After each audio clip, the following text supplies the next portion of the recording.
Hej moi kochani, ja jestem Merlin. Dzisiaj pokażę wam, jak możecie sobie stworzyć autocomplete. Autocomplete to jest coś takiego, że jeżeli mamy argument i zaczynamy pisać, czyli mamy argument na przykład wojewód, co oznacza województwo, to mamy listę tutaj elementów. To jest podobne jak choices, z tym, że jeżeli zaczynamy pisać, na przykład napiszemy mazowieckie, to wtedy nam tą listę filtruje i wyświetla nam ten element, który sobie wpisujemy. To jest bardzo dobre, kiedy mamy mnóstwo elementów, czyli nie tylko dwa jak teraz, tylko dużo więcej.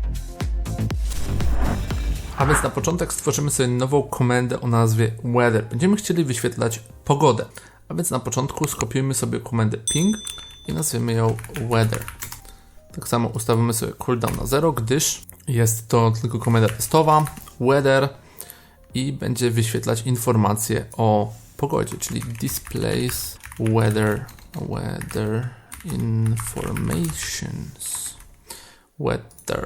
informations. I zawartość sobie usuniemy i sobie będziemy musieli tą komendę wczytać. Weather. Dobrze. I co? Będziemy musieli podać sobie argumenty. A więc argumentem będzie to add string option. Jak ostatnio, słuchajcie, się nauczyliśmy, przyjmuje to funkcję. Add string options przyjmuje callback functions, czyli funkcja, która zostanie tutaj wykonana. I mamy tutaj option.set name i nazwa, słuchajcie, to będziemy podawać województwo, czyli po angielsku województwo to jest wod, następnie set, nie w tym miejscu, set description i description to będzie województwo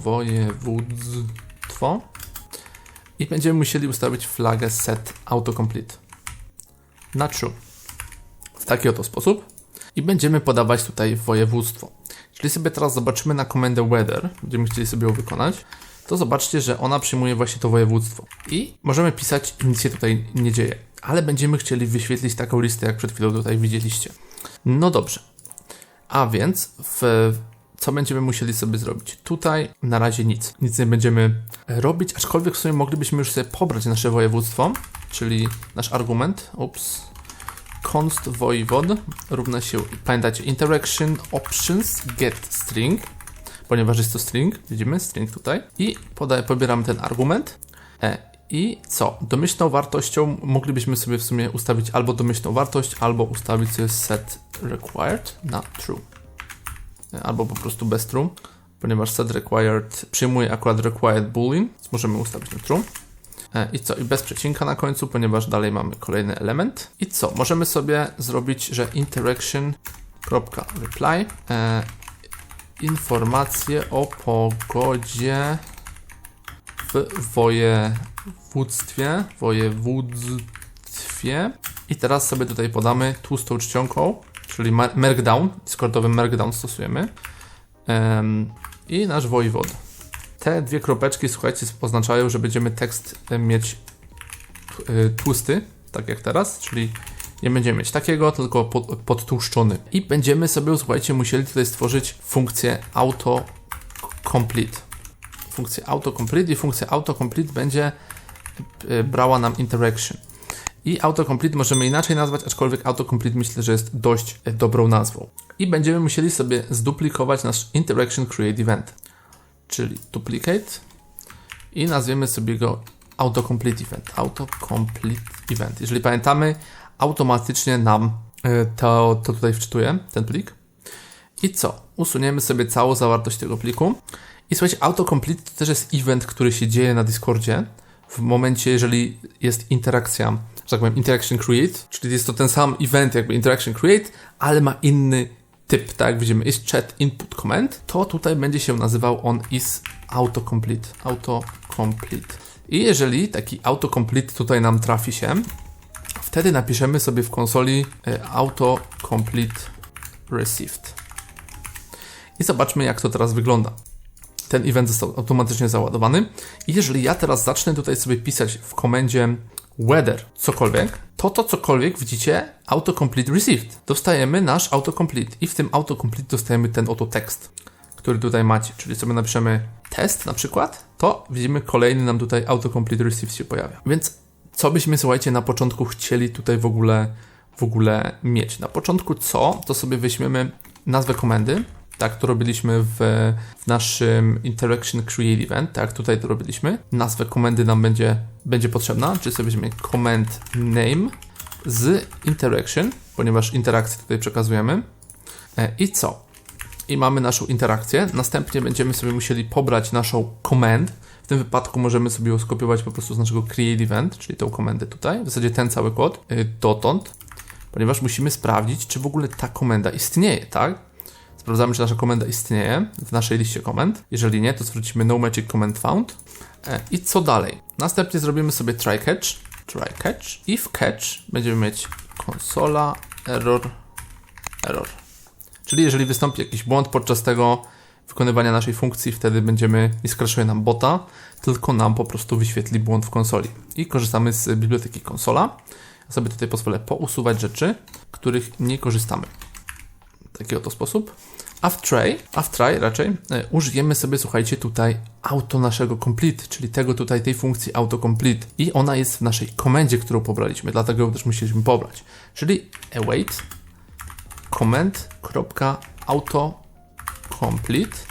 Pamiętacie, zrobiliśmy sobie tutaj, że w autocomplete też przekazujemy interaction, czyli interakcję. I tą interakcję pobieramy sobie stąd i wrzucamy do naszej funkcji autocomplete. Pyk. W taki oto sposób. I teraz to autocomplete received nam już nie będzie potrzebne. Teraz przejdziemy sobie do naszej funkcji, którą tutaj mamy. Jeżeli ja teraz sobie tutaj bym wyświetlił właśnie interaction, to otrzymalibyśmy cały obiekt. A więc na początku musimy pobrać sobie w ogóle wartość, którą wpisujemy na Discordzie, czyli tą wartość, którą wpisujemy tutaj, w tym autocomplete, w tym polu. W tym celu pobieramy sobie focused value, czyli wartość, którą tam wpisujemy. Możecie ją sobie nazwać jak chcecie. I do tego służy funkcja interaction.options.getFocused. GetFocused i warto co powiedzieć, nie podajemy tutaj nic. I wyświetlimy sobie tą wartość, którą tutaj mamy. Focused value. W taki oto sposób. I teraz, jeżeli zaczniemy tutaj coś pisać, na przykład test2, getFocused, options. Pamiętajcie, patrzcie. Jak rozwiązać taki problem, że ja wiem, że tutaj S zapomniałem dopisać. Patrzcie.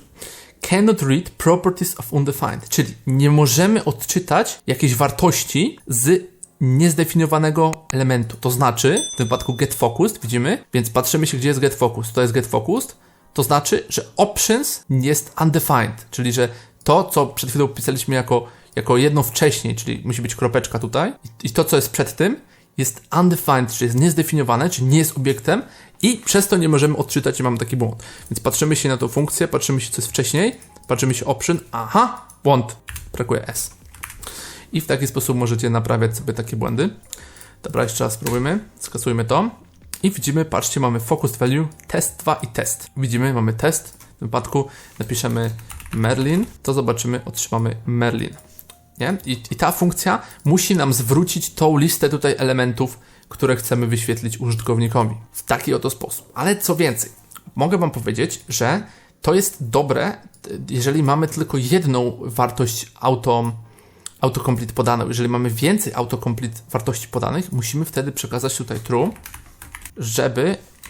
żeby zobaczyć, wtedy dostaniemy obiekt cały.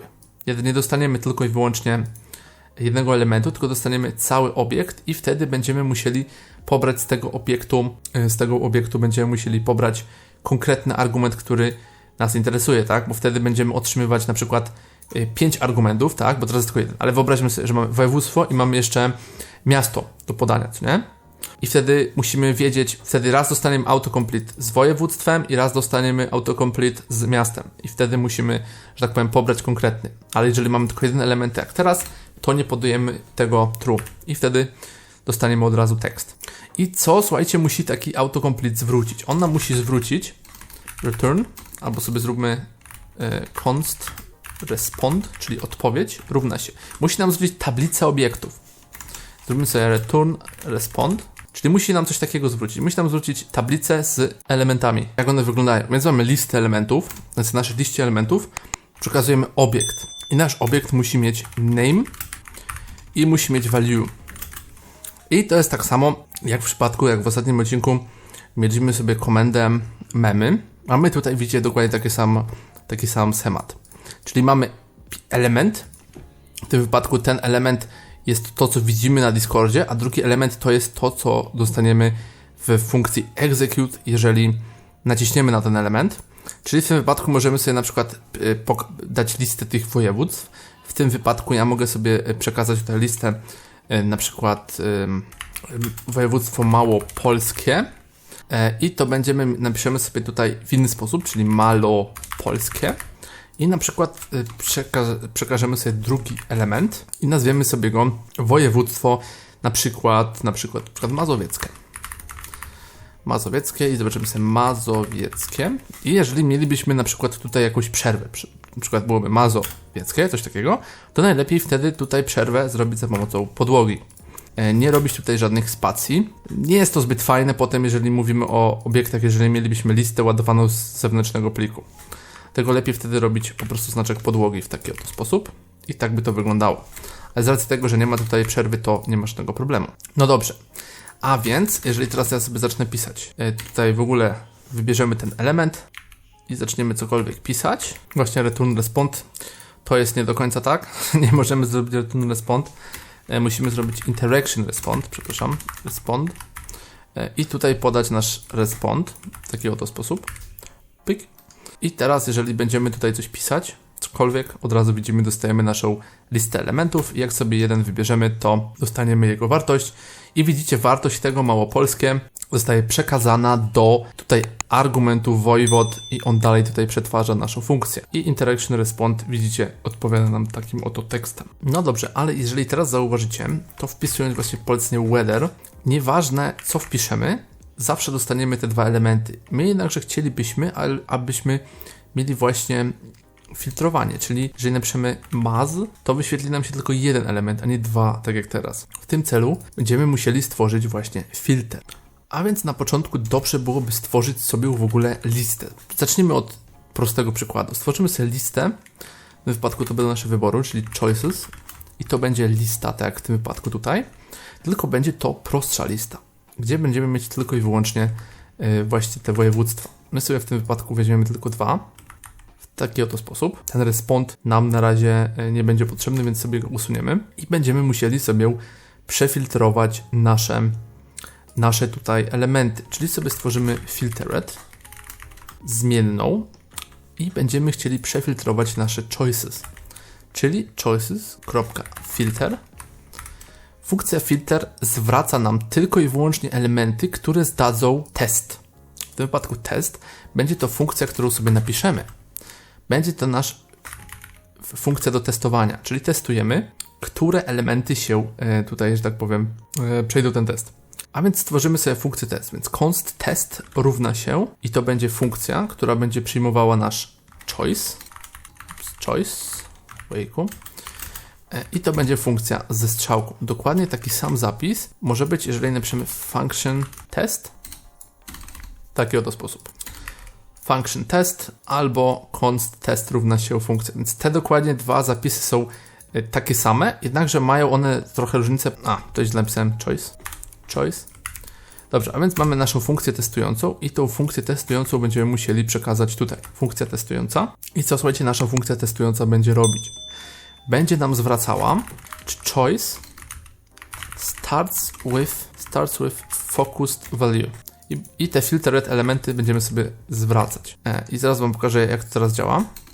Jeżeli mamy sobie nasze województwo i piszemy teraz cokolwiek, nic nam nie powinno zwrócić, ponieważ jest małą literką napisane. Jeżeli napiszemy dużą literką, ciągle nam wszystko zwraca. Patrzcie.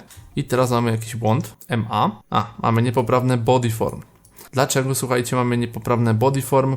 Ponieważ musimy zwrócić nie filtered, tak jak to teraz mieliśmy, tylko musimy jeszcze, słuchajcie, stworzyć sobie odpowiednią wersję. Tak pamiętacie, name i value. I w tym do tego posłuży nam funkcja map, która nam zmapuje każdy element na konkretną, że tak powiem, na konkretną formę i w tym wypadku my sobie będziemy mapować i zwracać jeden element jako name będzie x i value będzie x. I teraz nie powinno być problemu. Ja zaraz wam powiem, jak to dokładnie działa, ale zobaczmy, że to tutaj nam działa, czyli m mamy w porządku, a mamy w porządku i teraz z i teraz przy z nam powinno zabrać element. Zobaczcie, mazowieckie. Nie wiem dlaczego przy z jeszcze tam to też się dobrze zaczyna. Tam jest też inny znaczek. Mazio, ale mazowieckie już dobrze działa.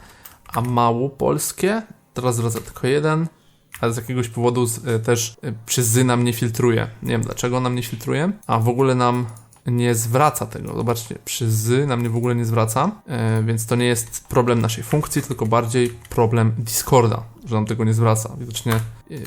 Widocznie tu jest widocznie tutaj jest opóźnienie czy coś, czy po prostu muszą być minimum 3 znaki, nie no w sumie widzimy, że są 2. No nie wiem, musi być tutaj jakiś problem po stronie Discorda, także nasza funkcja działa bez problemu. No dobrze, a więc zobaczmy sobie jak w ogóle nasza funkcja działa, więc sobie zróbmy console log choice i tutaj sobie wyświetli nasz choice i ta funkcja będzie wykonywana dla każdego elementu, to znaczy, że nasz filter tutaj, ta funkcja filter będzie sprawdzała wszystkie elementy z tablicy choices, czyli raz dostaniemy tutaj jako choice, dostaniemy małopolskie i raz dostaniemy mazowieckie. I będziemy sprawdzać, czy nasz choice, czy w tym wypadku słowo małopolskie, zaczyna się od tego focused value. I focused value to jest to, co wpisaliśmy na Discordzie. Czyli jeżeli ja sobie napiszę maz albo mazo, to powinniśmy to tutaj dostać. Tylko że nie dostaliśmy. Dlaczego? Napiszmy jeszcze raz whether mazo i zobaczmy, teraz mamy. A więc choice raz wykonuje się dla małopolskie i raz wykonuje się dla mazowieckie. I funkcja start with, jak sobie zobaczymy, możecie sobie w sumie sprawdzić Google, bierze i zwraca nam true albo false. Zobaczymy sobie na tym przykładzie. A więc start with zwraca nam true albo false, w zależności od tego, czy dany ciąg znaków zaczyna się od konkretnego słowa, czy nie. W tym wypadku widzimy, mamy tutaj starts with, mamy ten string, Saturday Night Plans i sprawdzamy, czy zaczyna się od SAT. Widzimy, zaczyna się od SAT, my to widzimy i program zwraca true. Natomiast możemy też podać 3 i w tym wypadku czym jest trójka? Musimy zobaczyć position. The start position of which search string is accepted to be found. The index of search first character defaults to 0. Czyli zaczynamy od trzeciego elementu, w tym wypadku poszukiwanie, czyli mamy tak 0, 1, 2, 3, więc w tym wypadku odtąd zaczyna szukanie i widzimy, że nie zaczyna się tutaj od słówka SAT. Dlatego zwraca nam false. Mimo tego, że wpisaliśmy tutaj SAT jako pierwszy argument, ale zaczynamy od szukania od pozycji trzeciej, czyli mamy 0, 1, 2, 3. Czyli od tego momentu zaczyna szukać, czyli pyk, widzimy, nie zaczyna się od SAT, tylko od URD. I dlatego zwraca false. Więc w taki sposób działa funkcja ta i nam ten filtr zwraca właśnie array, czyli zwraca nam listę. Możemy sobie to sprawdzić, w jaki sposób to nam zwróci. Co nam tutaj w ogóle zwróci? Wpisując console log filtered i zobaczymy sobie, teraz pisząc mazo, i znowu trzeba będzie usunąć całe, whether mazowieckie, na przykład mazow, i zobaczymy, zwraca nam na początku, jeżeli podaliśmy tylko i wyłącznie tutaj w wypadku samo M, to małe m zwraca nam pustą tablicę, ponieważ widzimy, zaczyna się od dużego M, a jak podaliśmy mazow, to zwraca nam mazowieckie. I to mazowieckie musimy zamienić na taką oto formę, czyli na formę name x i value x. To jest oczywiście szybsza forma. I co robi funkcja map? Funkcja map bierze i zamienia nam każdy element tablicy, co w ogóle wykonuje nam jedno wykonanie funkcji na każdym elemencie tablicy i zwraca nam ten nowy, jak to się mówi, tą nową tablicę. Więc to nam zostaje zwrócone i to mazowieckie widzimy, teraz tylko tutaj się wyświetla. A jeżeli byśmy skasowali do maz, też nam się tylko wyświetla jeden, a samo ma wyświetla nam 2 elementy i to też tutaj zobaczymy. Jeżeli ma mamy podane, wykonuje się jedna funkcja i druga funkcja choice, to jest ta funkcja filtrująca i następnie zwraca nam, słuchajcie, tutaj funkcja filtrująca 2 elementy, bo one zdały test. I teraz musimy to właściwie przemienić do formy takiej, jaką Discord chce mieć. W jaki sposób możemy sobie tą funkcję napisać? Możemy sobie napisać const i teraz sobie możemy napisać, nie wiem jak napisać, respond map, czy coś w tym stylu, czy jakiś po prostu filter, albo nie wiem, to Discord respond i ta funkcja będzie po prostu brała nam, będzie nam po prostu brała nasz array, czyli będzie array i nam będzie zwracała ten array, co nie? I to jest nasza funkcja, która będzie nam tutaj po prostu filtrowała te elementy. Albo możemy to zrobić za pomocą map, albo możemy to zrobić, słuchajcie, ręcznie. Więc ręcznie jakbyśmy to zrobili, musielibyśmy pobrać sobie wszystkie elementy tej tablicy i przemienić na nową wartość. Albo wiesz co, nawet nie będziemy robić funkcji. Moglibyśmy po prostu sobie zrobić spont równa się obiekt i teraz sobie zrobimy choices. Jest to array, wiemy, że to jest array. A przepraszam, musimy na filtered, ponieważ już mamy sfiltrowane. For each, słuchajcie, jest to funkcja, która bierze i wykonuje nam na każdym elemencie tej tablicy funkcję. Czyli w tym wypadku pierwsze co mamy, to mamy, słuchajcie, funkcję callback, czyli musimy sobie zrobić właśnie coś takiego. Mamy value, index i array, czyli value, index i array. No i co będziemy robić? Będziemy zapisywać do respond, czyli respond.push, czyli będziemy dodawać do respond jeden element. W tym wypadku musimy pamiętać dodać obiekt i obiekt musi mieć taką oto formę, czyli musi mieć value, musi mieć name i value. W tym wypadku nas interesuje tylko i wyłącznie value, więc name jest value i value też jest value tego elementu. I przez to będziemy sobie zaoszczędzić po prostu pisania tej funkcji map. To jest po prostu, funkcja map to jest skrócony zapis tego, co tutaj robimy. Więc możemy to tutaj usunąć w taki oto sposób i dać respond. Widzimy, nie używamy ani index, ani array, więc możemy to też usunąć w tym wypadku.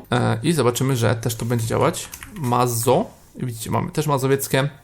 Sami zobaczcie, ile tutaj kodu musimy napisać, żeby to działało, a tutaj po prostu w jednej linijce możemy to napisać. Co warto powiedzieć, w ES6, czyli po prostu w tym, co my piszemy, JavaScript ES6, to jeżeli mamy napisane value dwukropek, no w ogóle jakąś tutaj mamy zmianę napisaną, dwukropek i tutaj jest taka sama nazwa, wtedy tą drugą nazwę możemy pominąć. I to też będzie po prostu prawidłowe, tak jak teraz to widzicie. I zobaczmy sobie, małopolskie zaczynamy pisać i mamy fajnie małopolskie napisane.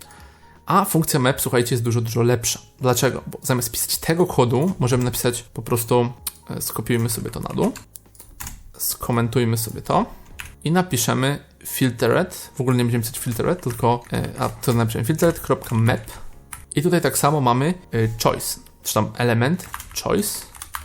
Ja lubię pisać x, ponieważ x jest szybkie, ale choice, słuchajcie, to jest nic innego i tutaj mamy funkcję. I tak samo mamy elementy i musimy zwrócić, słuchajcie, nowy element w odpowiedniej formie. Czyli sobie robimy return, obiekt i mamy tak samo, musimy to zapisać tak jak mieliśmy tutaj name i value, czyli name jest value.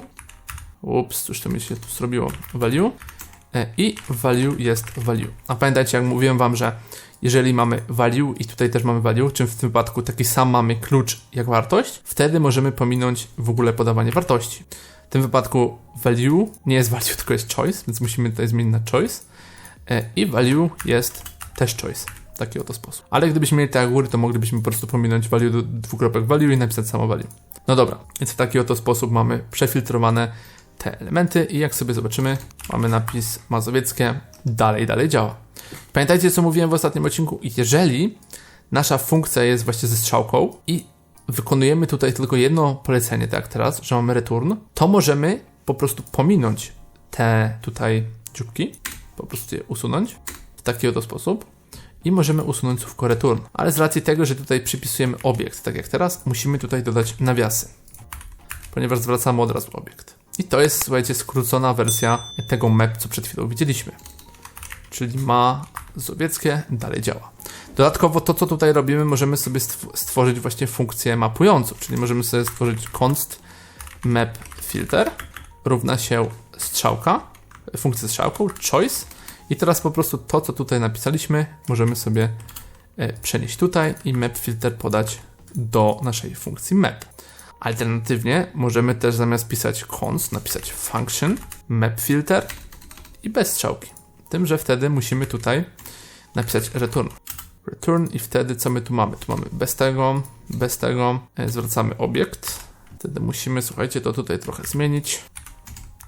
Na taki oto sposób mamy function map filter i zwraca nam to, słuchajcie, obiekt. I ta funkcja tak samo wykona się dla każdego elementu tutaj listy filtered. I dalej będzie działać, więc możecie sobie wybrać, który dla was sposób jest lepszy do pisania, czy mazowiecki, czy ten skrócony, czy ten nieskrócony. Aczkolwiek ja będę korzystał w przyszłości ze skróconych tutaj elementów, czyli w wypadku ja w ogóle będę pisał x i to nam zwraca, słuchajcie, name x i value x w taki oto sposób. Ja w ogóle piszę w taki oto skrócony sposób i to, widzicie, też będzie działało w taki oto sposób. No dobrze.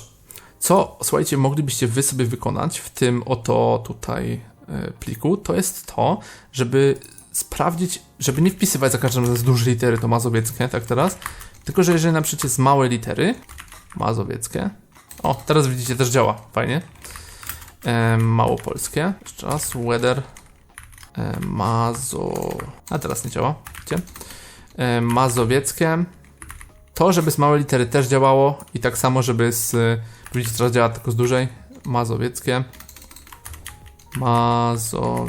co się znowu stało z tym? Respond. W ogóle za szybko chyba piszę i dlatego nam nie wczytuje. Małopolskie. Widzicie, jest. Mazowieckie. Też jest. Ale jak napiszemy z małej literki, małopolskie, to już nie działa. Tak zrobić, żeby po prostu z małej literki działało i tak samo, żeby jeżeli napiszemy małopolskie przez ly, czyli malopolskie też działało. Na Discordzie to nie działa, w naszym skrypcie to nie działa, ponieważ ły, a ly to są dwa różne znaczki, więc można byłoby napisać funkcję, która bierze i zamienia nam te znaczki ły na ly. W sensie zwracałoby nam, wyświetlałoby nam z ły, ale moglibyśmy przez ly wpisać, prawda? Więc to jest taka rzecz, którą można byłoby zrobić. Mam nadzieję, że wam się spodobał i teraz ten odcinek wam dużo dał i będziecie mogli sobie stworzyć własne funkcje autocomplete. I co? Ja wam dziękuję za uwagę, zostawcie kciuka w górę oraz subskrypcję. Jestem Merlin, do zobaczenia, do usłyszenia i cześć!